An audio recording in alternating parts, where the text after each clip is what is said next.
people might say on screen, the BBC might not look as exciting as some other international broadcaster. Yes. What would you say to that? I think there's some truth in that. Although later this year, the BBC will be moving to a new news headquarters with new studios, and so our look will change, and I think it will become more dynamic. But what we say is it's the content that matters. The graphics and the studio are important, but they're not the most important thing. The most important thing is the quality of the journalism and the trust that you can have in it. And that's what I would ask people to look at when they look at the BBC. How do you train your journalists to aim for impartiality, as you said? It's about formal training, but it's mostly about every day asking your journalists, is that true? Is that fair? And testing it, and then testing it with the audience as well, and being open to criticism. If people think that we've got something wrong, they can tell us. We will answer their complaints, we will look into it, we will talk to our reporters. We're a very open and accountable organisation. So if any of your viewers see something on the BBC they don't like, they can get in touch and we will look into it. How's the news market like today in Asia? Asia is the most competitive and rapidly changing news market in the world. It's something the BBC's been investing in. We've been investing our resources in Asia in recent years, and we've seen growth in our audience size and also in the commercial revenues that we receive in Asia. But as you know, there are news channels that are being launched in many Asian countries. There is a huge amount of competition, and Asia's growth is one of the most important stories in the world. So we're really committed to telling that story. Any particular countries in Asia that BBC wants to focus on?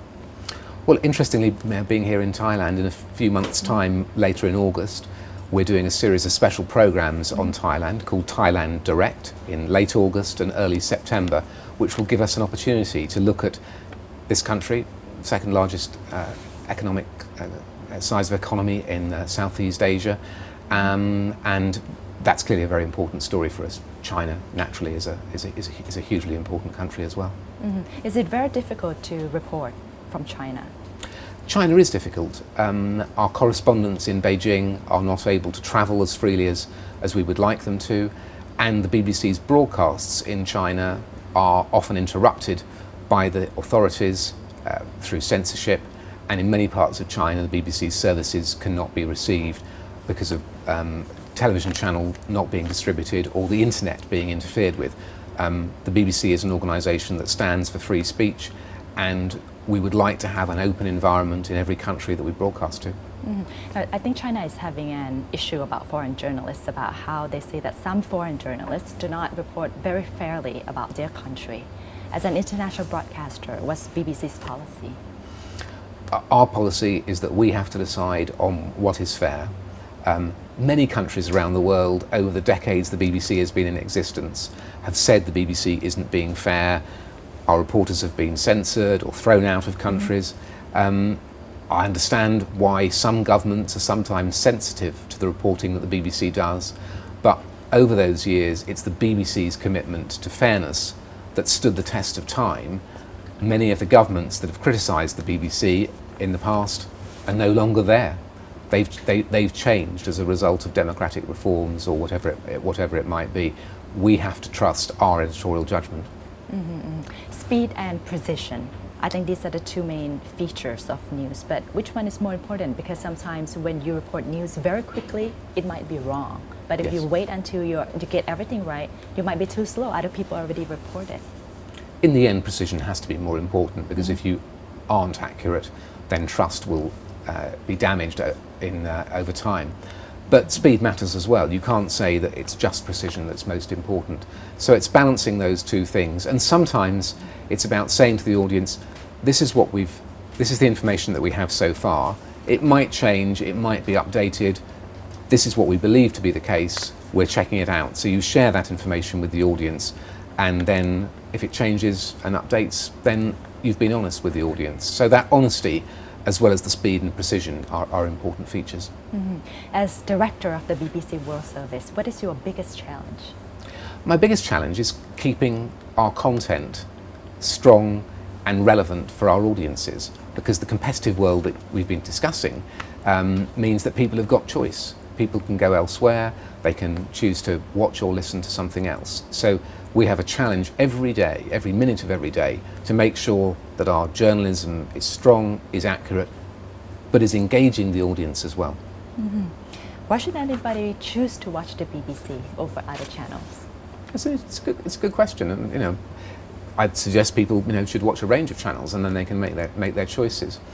I would say that the world is increasingly connected. Right. We're all influenced much more than maybe we were 20 years ago by what happens in another country economically in terms of the environment. And so for people who are curious about the world, they should consume news that helps them to understand that connected world.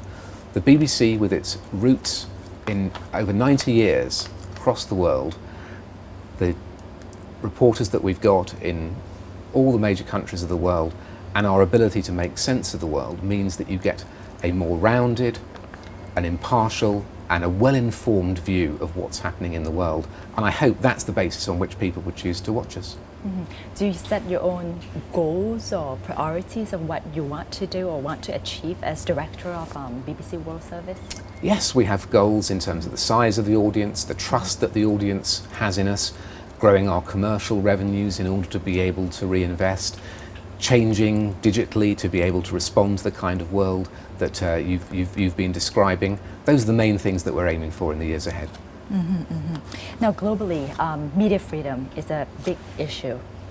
In which region do you think, over the years, media freedom has improved the most? Oh, that's interesting. I think Africa is changing quite a lot. Oh, really? I think there's improvements there, and there are also improvements in Asia, but it varies. Sometimes there's a step back, but generally there's improvement. Especially the Arab Spring, what does it show? Because people actually connect through Twitter and Facebook. It's all about social media, and traditional media doesn't really have much of a role in the movement itself.